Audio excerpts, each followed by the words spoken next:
it's a phenomenal run because she broke a 10-year-old record. Mm-hmm. She runs 12:36 in the 100 hurdles, a race where you're not sure whether or not you're going to get win legal or not win legal. Turned out all the finals were win legal compared to the prelims, but she destroyed her personal best. Runs 12:36, number one all time. Post race interview, she says, "I want to run in 12:2s."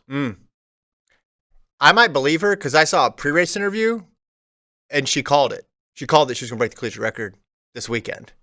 So she has the power of foresight. Masai Russell does. But her progression has just been so quick in these 100 hurdles. Yeah. So she had indoors an amazing season. Obviously broke the collegiate record, which then got rebroken by Akira Nugent. But we're going on 2 consecutive seasons now where she's nabbed a collegiate record. You get into the mid 12.3s, which is where she's at now. And if she can get into the 12.2s, she's in a great position.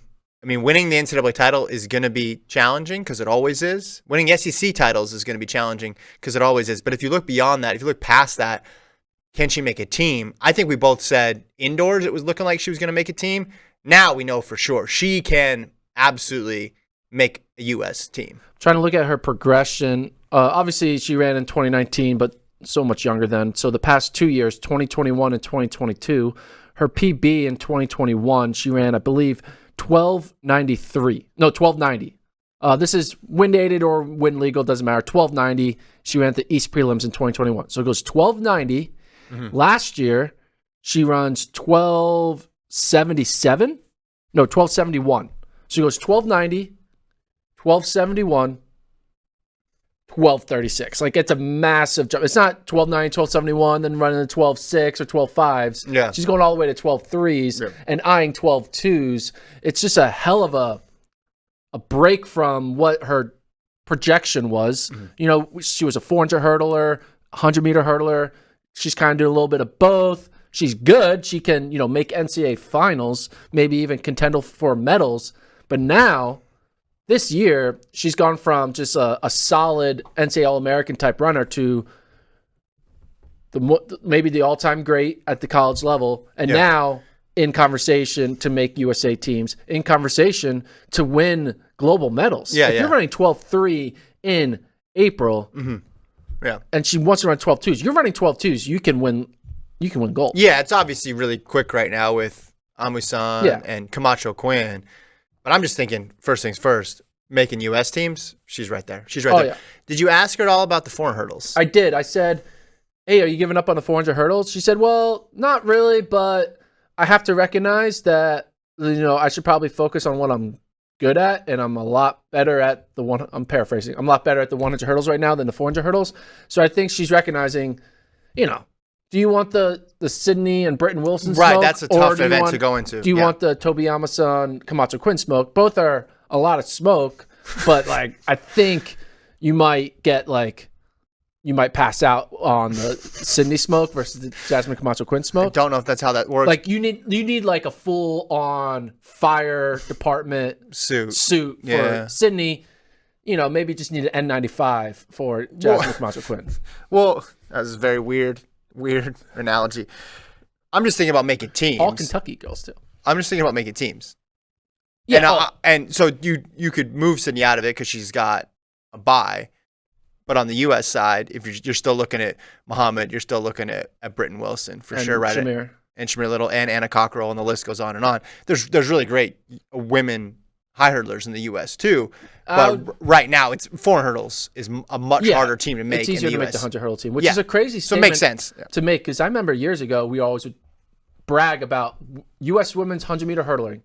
It's the deepest event, and we always, you know, during the Dawn Hopper Nelson era, Lolo Jones, and all the greats that came out of that decade. But that's all been shifted, lifted up, and now is in the 400 hurdles basically. Yeah, well, and 400 hurdles took it to another level because you got all-time performances, like smashing world records and reinventing that. But I would look at her as, you know, favorite to finish at least top 3. Top 3 for sure. I think if we haven't done our high hurdle rankings now. Yeah, we don't know what Kenny is. She was out there running 4x1, so we don't really know exactly what the best of the 100 hurdles are going to bring us. You know, Alicia Johnson, I'm not sure if she was there. Well, yeah, you get my point. So, yeah, I think 400 hurdles is kind of in her past. She's still going to do it for points, but it's not something she's going to be focusing on. The way I thought that, she's like, hey, maybe she can run like do the double 52, 53, but I think she's kind of.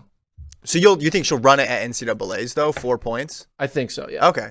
Well, that's still impressive to be able to do it at the NCAA level. I mean, it's going to be hard depending on. Yeah. I mean, that schedule is so just jam-packed. You mentioned relays. There's more collegiate records in the women's relays. Texas women, they got 3 of them, Gordon. Is that right? They had 3? Yeah, 3. I thought it was 2. They got 3. What was the third one? They got the 4x1. Yeah. They got the 4x2. Yeah. And they got the sprint medley. Oh, sprint medley. Ooh. Yeah. I didn't even know about that. We got the tweet here from USTF CCCA. There it is. 4x1, 4x2, sprint medley. Obviously, the one that's contested at nationals is the 4x1. That's the one that people are going to pay the most attention to. And when you have Julien Alfred on your team, and just the depth of Texas women this year is unstoppable.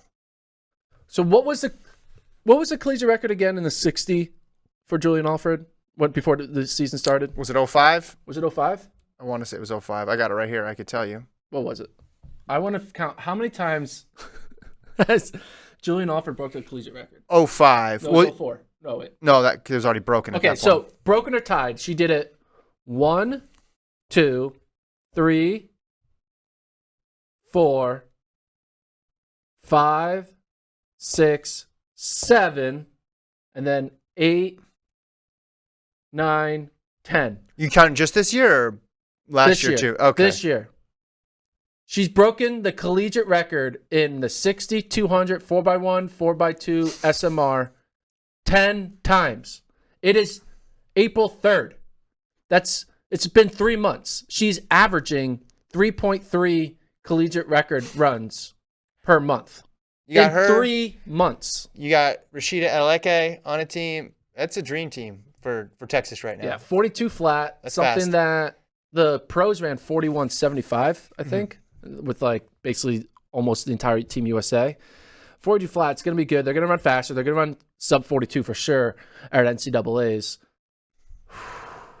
And their 4x4 beat Arkansas. Yeah, the 4x4 is good too. With Britton Wilson, which is like, whoa. So they're going to get 10 points from the 4x1, maybe 20 from Julien Alfred in the 1 and the 2. Yeah. Then you throw in a 4x4 top, like, just their sprint crew is going to single-handedly just like maybe give them their is it the first women's team title? I'm not sure if the women have ever won a team title, but that's one thing Coach Flo has been trying to get to. It's been close. They had a couple runner-up finishes. Yeah. The men have won, but now he's trying to get that women's. At home, too. Yeah, and it'll be at home, so.